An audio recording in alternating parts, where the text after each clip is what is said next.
Okay, तो क्या क्या प्रोसीजर थी हमारे कॉन्स्टिट्यूशनल अमेंडमेंट में, वो चीज़ें क्या क्या दी गई हैं, जिससे कि क्या क्या प्रक्रिया है जिससे कि हम लोग संविधान में अमेंडमेंट को ला सकते हैं। So the constitution of India provide 3 distinct process. India के कॉन्स्टिट्यूशन में ये चीज़ें 3 अलग अलग चीज़ें को दी गई है, अलग अलग प्रोसेस दी गई है किसी भी अमेंडमेंट को लाने के लिए। So the process designed to cater different types of amendments ranging from simple to more complex change in the constitution। Mean simple से थोड़ा कॉम्प्लेक्स चेंज करना है तो, and the complexity of the amendments process depend on the nature provision being amend. जो चीज़ें amendment करनी है वो क्या कैसे नेचर पर वो डिपेंड करता है, ठीक है, ये चीज़ों को भी देखना है। एज ऑफ 2019, जैसे कि 2019 के अनुसार the Indian constitution has been amend the total 103 times. मीन्स अभी तक हमारे कॉन्स्टिट्यूशन में 103 बार अमेंडमेंट हो चुके हैं। कितने बार? 103 बार, 103 टाइम्स। तो this frequent amendment indicates the constitution's capacity to evolve and adapt the changing circumstances and need of this country. यह कॉन्स्टिट्यूशन के जो अमेंडमेंट है ये हमें बताते हैं कि हमारी जो कंट्री है इसमें कई नई चीज़ों को अडेप्ट की गई है और कितनी अलग अलग सर्कमस्टांसेस रहे हैं जिसके कारण हमारे कंट्री को इसकी ज़रूरत पड़ी है। Okay student, I think you got it. अब हम लोग इसके शॉर्ट पॉइंट्स को समझते हैं, शॉर्ट पॉइंट को जानते हैं, जो कि इसके शॉर्ट पॉइंट से आपको समझना थोड़ा सा आसान हो जाएगा। सो क्या है short point? The Indian constitution allows 3 types of amendment. हमारा जो इंडियन कॉन्स्टिट्यूशन है वो 3 अलग अलग अमेंडमेंट के प्रोसेस को अलाउ किया हुआ है। The complexity of the process varies depending the nature of amendment.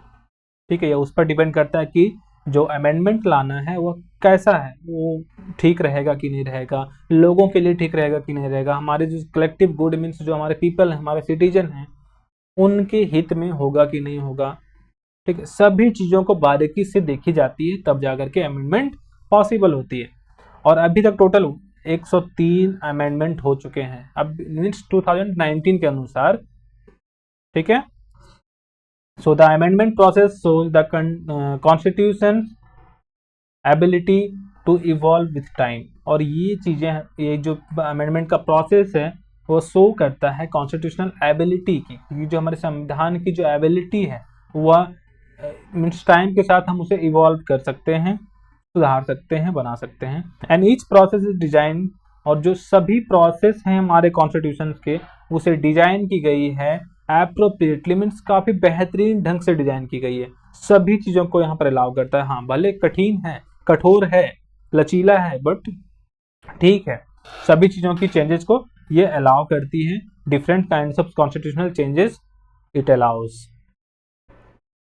Okay, तो आई थिंक ये भी पॉइंट आपको बहुत अच्छे से समझ में आया होगा, और नहीं आया तो आप कमेंट करना है। और विशेष किसी भी प्रकार की आपको नोट्स चाहिए इससे रिलेटेड तो आप सीधा दिए गए लिंक से कैश ऑन डिलीवरी में पा सकते हो, अमेजोन से ऑर्डर कर सकते हो, फ्लिपकार्ट में ये अवेलेबल है। ठीक है, कहीं से भी आपको अगर ज़रूरत चाहिए तो आप इसे सीधा कहीं से भी कैश ऑन डिलीवरी पा सकते हो। ठीक है, तो ये टॉपिक क्लियर हुआ। हम लोग अब समझेंगे कि जो अमेंडमेंट होते हैं ना हमारे संविधान में, वो बिल कहाँ से पास होता है। बहुत पार्लियामेंट से पास होता है, क्योंकि जो लोग होते हैं, जो मेंबर ऑफ पार्लियामेंट होते हैं, वो कहाँ बैठे होते हैं? संसद में बैठे होते हैं ना। अब मान लो 543 मेंबर बैठे हुए हैं, +2 है, मीन्स 545 मेंबर ऑलरेडी होते हैं, तो वहाँ से पास होना पड़ता है इस बिल को। अमेंडमेंट्स जो चीज़ें होती हैं वहाँ से पास की जाती है, बाद में राष्ट्रपति के पास जाती है, मीन्स प्रेसिडेंट के पास जाती है, क्योंकि कॉन्स्टिट्यूशनल हेड तो वही है। कौन है? प्रेसिडेंट है। अब वो साइन करके उसमें देता है, देन क्या होती है, ये चीज़ें पास होती है। तो इसकी एक अलग प्रक्रिया है, और सभी चीज़ों को जानने के लिए आप लोग वीडियो को देखते रहो। ठीक है, तो नेक्स्ट टॉपिक हमारा इसी पर रहेगा। ओके।